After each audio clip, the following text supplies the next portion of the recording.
Hi, everyone. Welcome to today's office hour.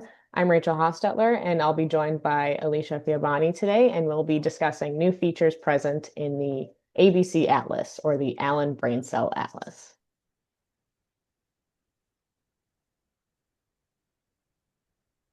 As a reminder, this is being recorded, and it will go up on our YouTube channel afterwards. And this office hour reflects information that is accurate as of August 2025. And this webinar and office hour will focus on different types of data in the ABC Atlas, overview of new different kinds of data sets, and we'll have time for a Q&A based on new features in the Atlas.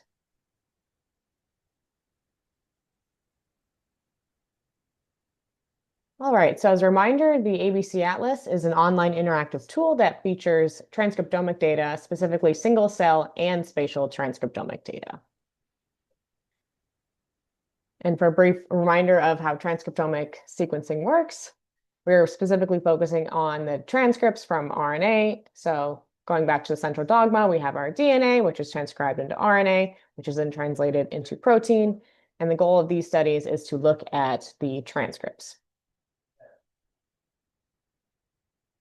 And we're able to do this by counting the transcripts in individual cells and then quantifying the amount of transcripts and then compiling all that information together and then creating different types of hierarchical taxonomies, which can show us which types of cells are more similar or less similar to other types of cells based on the transcripts.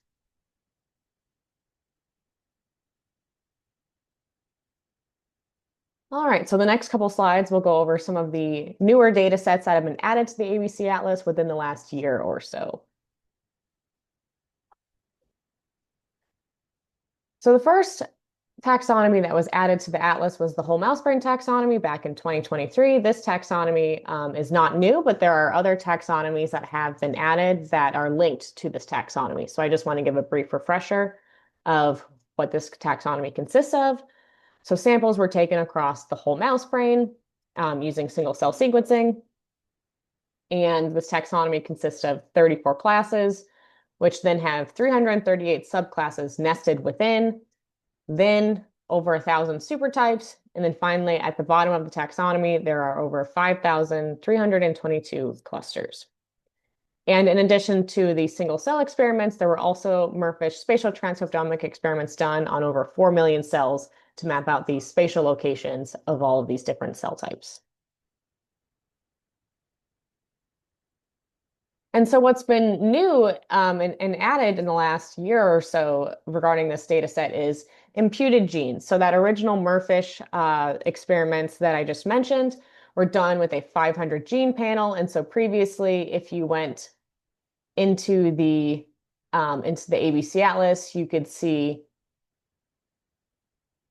the 500 genes here, and that was labeled by MERFISH C57BL67 638850. And if you clicked on that, you were just viewing those 500 imputed genes.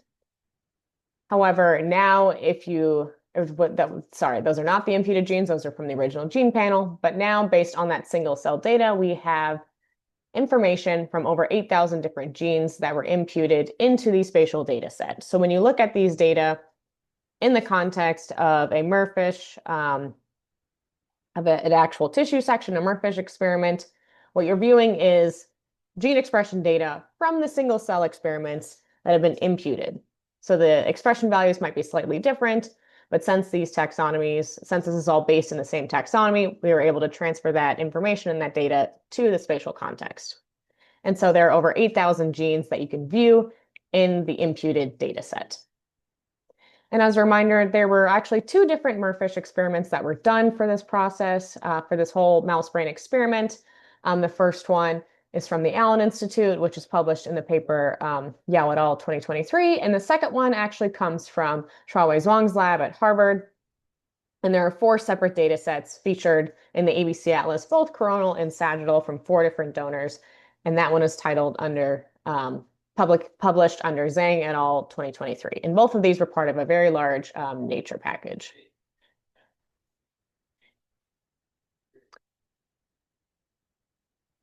And as mentioned previously, these are both integrated into that same taxonomy. So if you see a cell type name in one of these MERFISH data sets, subclass XYZ or cluster XYZ, that has the same meaning because they're anchored in that same taxonomy.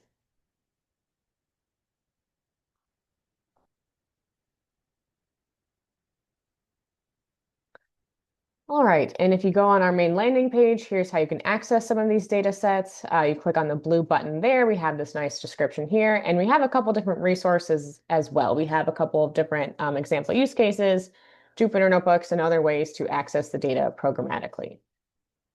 And then right below that on the landing page is the second MERFISH data set that I mentioned from Harvard. All right, so I mentioned that previous whole mouse brain taxonomy, even though it's not new because it's heavily important for this aging mouse brain taxonomy. So earlier this year in 2025, this paper was published. The first author is it's Jin et al. 2025, and this is an aging mouse brain taxonomy that was linked and mapped to that whole mouse brain taxonomy that I just mentioned. So the classes, subclass, and supertype levels were all mapped to that original mouse taxonomy, and the new clustering was done here to produce 847 clusters. But if you look over here, you might recognize some of the same colors for the class, subclass, and supertypes, and again, that's because they were mapped to that whole mouse brain taxonomy. And more information about this data set. So as I mentioned, it's an aged mouse brain study to look at just healthy aging and changes in cell function throughout aging. And there were 44 aged mice around 18 months old. And again, they were compared to the data from the 64 young adult mice from the whole mouse brain data set from Yao 2023. And in the actual ABC Atlas, this is named as 10x single-cell RNA-seq aged adult. And there are over 30,000 genes in this particular data set. And it's on our landing page as well. Here's how you can access it. And there are a couple different resources as well if you would like to access this particular data set programmatically. And since this aging data set isn't quite the whole mouse brain, it has a couple sections, a couple of regions less than the original taxonomy. And you can see that, in this classes here, the other taxonomy had over 30 classes. Right here, we only have 25 classes, again, because we didn't have the entire mouse brain sampled, but a pretty large portion of it. And you can read more about this particular study in the publication as well. Okay, so another data set that's not new in the ABC Atlas is the Seattle Alzheimer's data set. So I'll just briefly mention that here, just so people are reminded that this exists. Currently, there's 10x single nucleus data in there and spatial transcriptomic data from the middle temporal gyrus and from the dorsolateral prefrontal cortex. This project is ongoing, but these are the current data sets that are in the Atlas right now.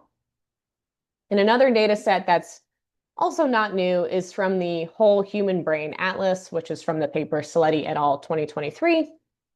And the reason why I'm bringing up these previous data sets that aren't new is because they're very important for the next data set that I'm about to display.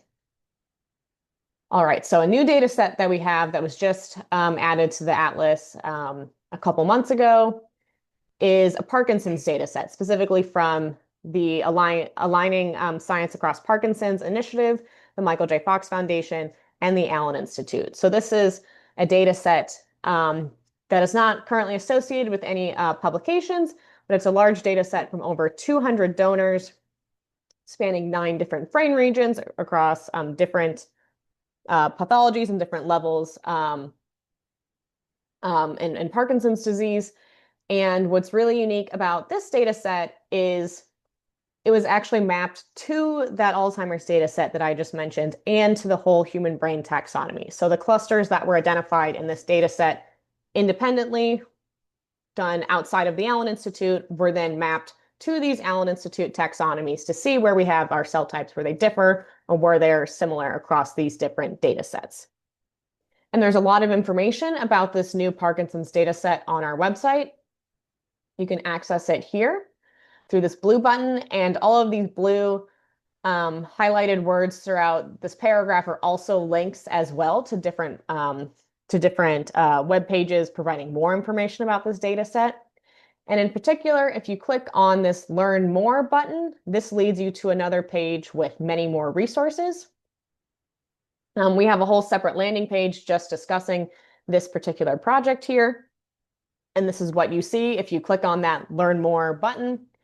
We have a description of the data set. We have description of the data if you'd like to download it and access it yourself. And these clusters were mapped to these two different taxonomies here using that tool, Map My Cells, which you might have heard of before. It's a tool that was also created at the Allen Institute that is used to map data to different taxonomies. And if you're curious about how that mapping was carried out, how it was done, we have links here on these pages as well that show you how the mapping was done to these Alzheimer's taxonomy and the whole human brain taxonomy. And we have another tool called the Annotation Comparison Explorer, which is highlighted under additional resources here, which is another way to look at and compare annotations across those three different taxonomies. So the Parkinson's taxonomy, the Alzheimer's taxonomy, and our healthy whole human brain. All right, so those are the new updates that we have currently in the Allen Brain Cell Atlas. There are going to be more data sets coming in the future, but as of August 2025, here are the new releases that we have now. And we can now move on to the Q&A portion of the office hour.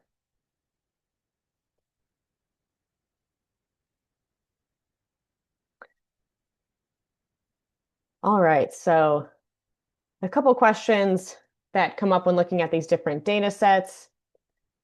A common question that we often get when looking through all these different taxonomies and all these different classes and subclasses and supertypes, it can be a little confusing to know what acronym or what cell type means what. And so one question that we have is, how can I learn more about a particular cell type name? For example, what does subclass or class XYZ mean? How do I learn more about that? That is a great question, and I'm really excited to show you how to find that answer. My name is Elysha Fiabane. I'm a product manager here at the Allen Institute, and I work on finding new ways to make the ABC Atlas more useful for you, our scientific users. So the question about how to learn more about cell type names. We get this question a lot. We use a lot of acronyms to describe our cell types and in their names. And as you're looking through, you may run across acronyms that you aren't familiar with. If that happens, for example, I'm not sure what EPD stands for. I can click this Learn More link, and a panel will open on the right-hand side, going through all of the elements of the name of the cell type, describing what they are, and going into more detail about that name and how it's derived.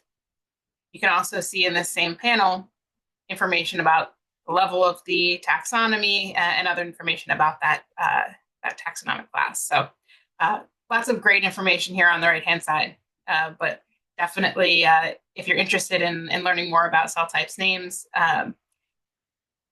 you can use the Learn More button. It's also accessible if you're hovering over a cell type in the visualization itself. You'll notice that you can click, and that opens a menu. Click on that same Learn More button, and that will open the cell type card for that particular cell class that you were hovering over. All right, thank you. That's very useful information. There's so many different acronyms used in different ways. Even I get mixed up sometimes looking at them. So I really appreciate this feature, and I think it makes it much easier to access, this large amount of data. So I'm really glad that we have that.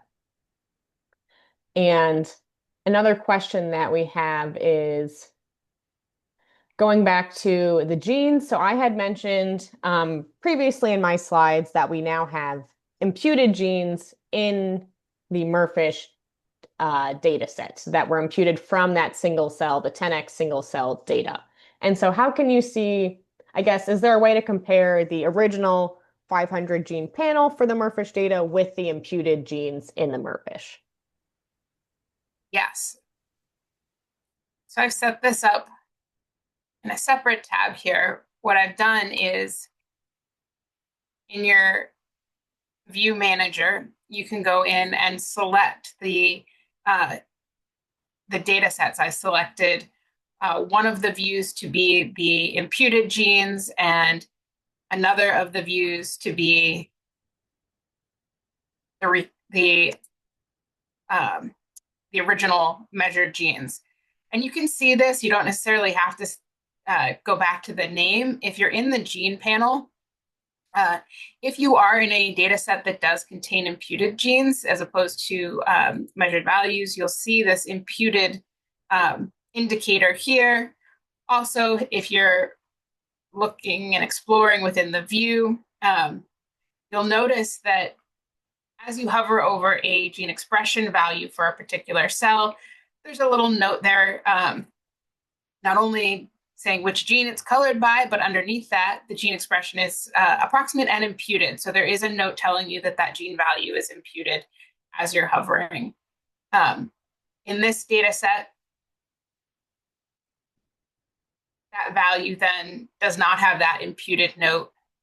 If I were to click over and highlight this as my active view, you'll notice that that imputed gene indicator goes away, and we are seeing these 500 genes over in the imputed gene data set.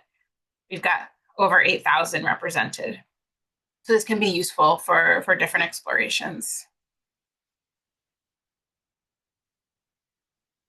And to clarify, this is we only have imputed genes in the whole mouse brain data set, correct? Yes, that's right. All right. Focusing on genes. So we know it's helpful to be able to look up the different genes for a cell type and look at that expression values. But what about the opposite problem? You want to look at a cell type, but you don't know what genes are important for that cell type. You don't know what to search. Is there a way to look at, the marker genes or any genes that, are relevant to a particular cell type? Yes. So this is also a question that we've gotten pretty frequently. As you're exploring a data set, in this case, the 10x whole mouse brain, maybe looking at specific cell types. As you are exploring, remember that tab, I'll show it one more time. That Learn More button will open this cell type tab. In addition to the nomenclature and general information about the taxonomy, you'll also see a tab up here at the top called Marker Genes. If you click there, so I happen to be looking at the super type level, I see marker genes related to this specific cell type. And I can see how that cell type was defined by these sets of marker genes. If I want to know a little bit more about these marker gene sets, I can hover over this little eye, and it'll give me a little bit more information about this particular set and how it helps define the cell type taxon. This is available at all of the levels. So I'm going to bump down to cluster level, pick a different cell type to explore. If I click on this marker gene tab, you'll see that there's different marker gene groups at the cluster level. So depending on the level of the taxonomy that you're looking at, you'll see different marker genes described.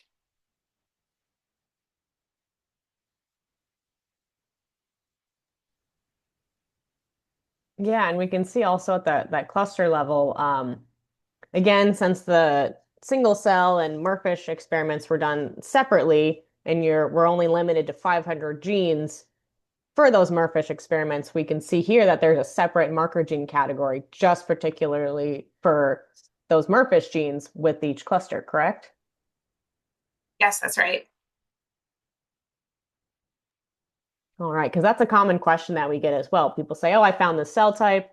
It's described, using single cell data. But then if I also want to identify it, using Merfish data, which again, you're limited in your genes, what's one potential way to do that? And this is one great way to figure out, for our taxonomy, which genes were useful for those merfish experiments.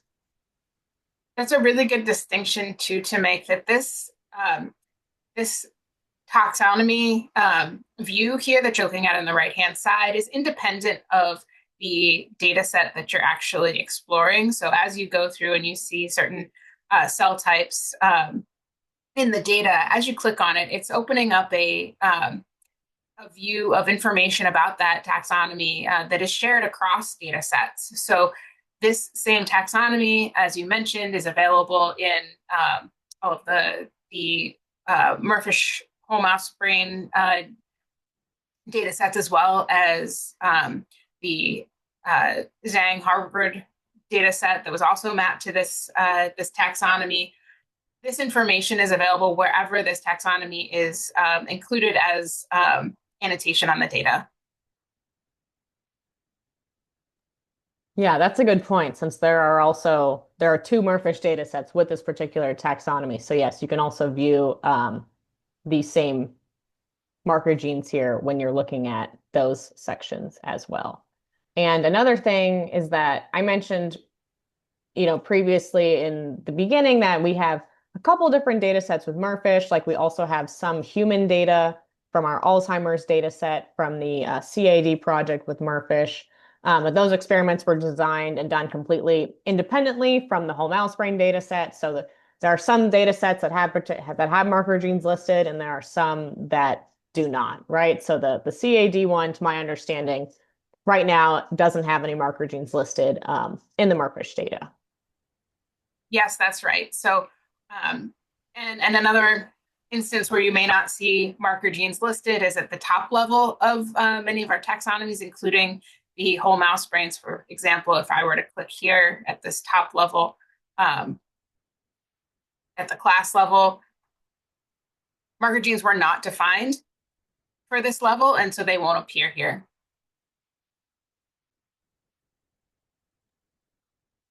Okay, let's see. Another question that we have is, so I mentioned previously that aging mouse brain data set was mapped to that whole mouse brain taxonomy at the class, subclass, and supertype levels.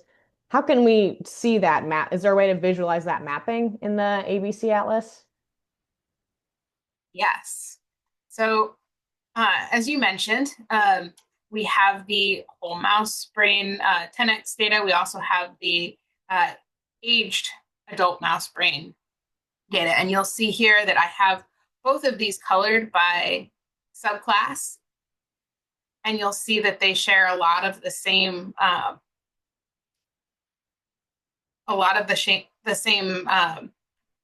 taxonomy information. As I hover over class in one, you'll see on the other that it will kind of highlight those cells that share that same taxonomy level class. So you'll see that sort of change size there on the left as I hover over. You'll also be able to see here on the right, if I go down to, say, the cluster level, they'll have different cell types at the cluster level here in the aged mouse brain, as opposed to the original whole mouse brain data set.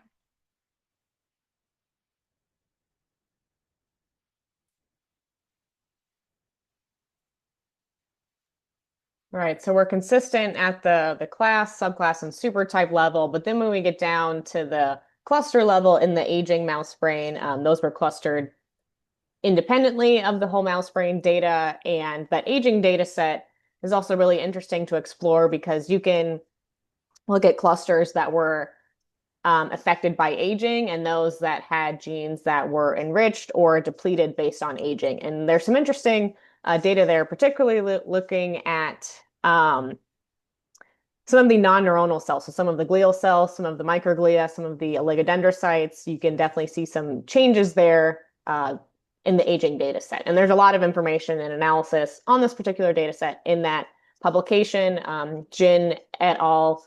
2025, JIN, Jin, if you want to hear more about that data.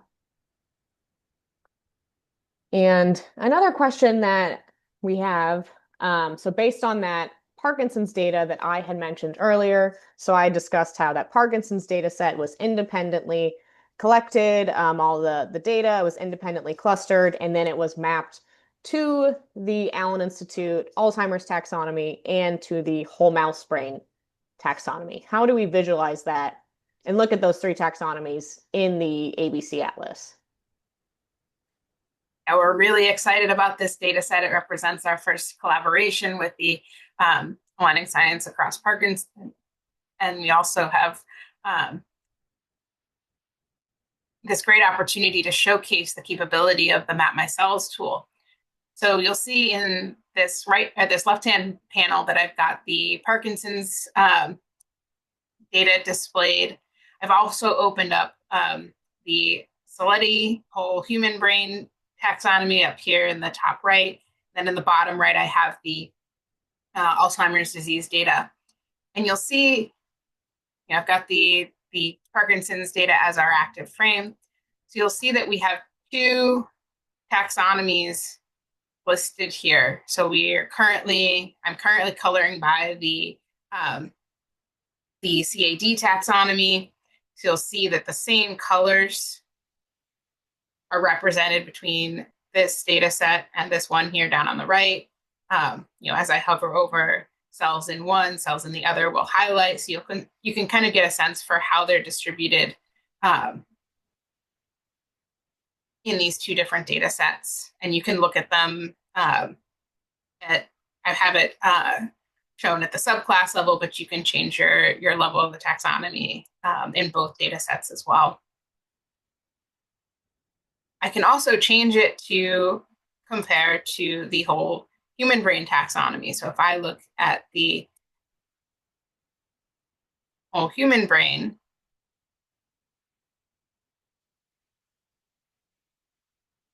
I can zoom out a little bit so you can see it a little bit better. You can see how the different superclusters in the whole human brain taxonomy map to the Parkinson's data, and you can hover over each one and see how the cells are distributed in that analysis.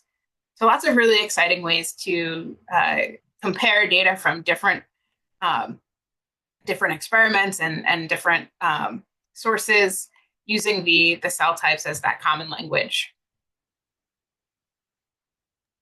And I do want to highlight that, so all of these taxonomies were done independently, which also means that they have slightly different naming schemes. So, they all have a taxonomy, which is, hierarchical clustering of different cell types nested within a group, nested within another group, but the actual names of those different levels are different depending on which data set you're looking at. So like in the CAD, the Alzheimer's data set, it goes class, subclass, supertype are the actual names of the different levels. And then the whole human brain goes supercluster, cluster, subcluster. So it's just a little tricky. And then in the in the Parkinson's data set, right, those are just labeled as clusters. So again, each project is done, by a different team, and it's the data is analyzed in different ways, and there's different taxonomy levels and different designations for those different levels, depending on what you're looking at. And that goes for the whole mouse brain data as well, because that goes class, subclass, supertype, cluster. And then future data sets down the road might have different names for those different levels as well. But they all follow the same idea. It's some group nested within another group, nested within, a larger group. Exactly. And it's also worth noting that when you're looking at a taxonomy that was defined using one data set and then those labels are transferred to a different data set, we do retain that same hierarchy and the same cell types across both data sets, but they well, obviously, different cells will be mapped to those different groups. But the group and the levels themselves will remain the same within a taxonomy, even across data sets.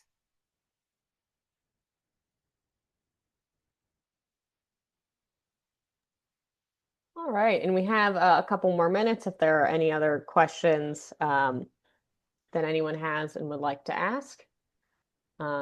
We can wait a couple more minutes on that.